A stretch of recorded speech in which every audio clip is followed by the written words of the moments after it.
Dos nações, um coração. Um pedaço de Cabo Verde, fincado na chão de Jorge Amado. Um canhapo de ternura, espalhado de imensidão. Na boca de brazucas. História que junta povo, que junta beijo com novo. Que teneno tramado, mocachupa com bubububos. Mo arroz com baixinha, mel de cana com mandioca. Mozada já não dá, braçado já não está. Junto nunca sigue, dos nações, um só coração. Declamar uma poesia em crioulo foi uma experiência muito interessante. É uma língua muito similar, assim, algumas palavras ao português, outras ao latim, francês, italiano também. Achei muito engraçado, ter uma sonoridade muito boa, assim, para falar na língua. Parece muito do jeito que a gente fala aqui, até um pouco com o nosso sotaque aqui do sul.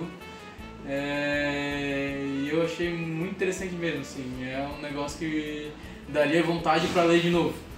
É muito interessante quando a gente pega a poesia, por exemplo, eu li da primeira vez, assim, e tu já entende o contexto do que ela quer dizer, assim, mesmo sendo uma língua que eu nunca vi na minha vida, né? Foi a primeira vez que eu li crioulo, mas mesmo assim tu consegue entender o contexto da poesia, tu sente isso, que dos nações um coração, tu entende que as duas nações um único coração, tu entende esse laço de irmandade que tem entre Cabo Verde e o Brasil, né?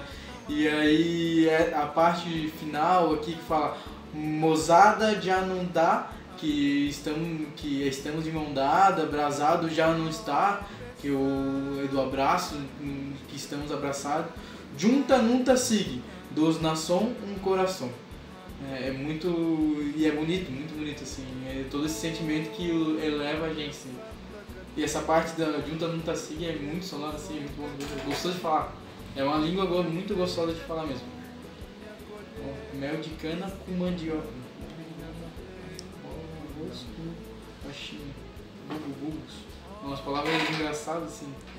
Dá um formigamento na língua, interessante. É curioso a gente ouvir uma língua que é tão parecida com a nossa, mas ao mesmo tempo tem umas nuances que são diferentes. Algumas palavras você consegue tirar a ideia, tirar o significado, mas outras não. Então, quando a gente ouve um pouco de um poema em crioulo cabo-verdiano sendo declamado, a gente consegue perceber um pouco desse laço que tem do Brasil com Cabo Verde, sabe?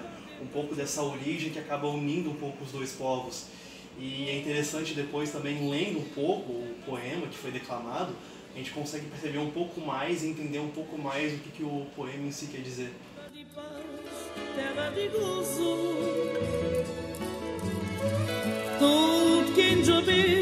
Passe de gos, el cataba y el creficar, mas el manda del cachorar.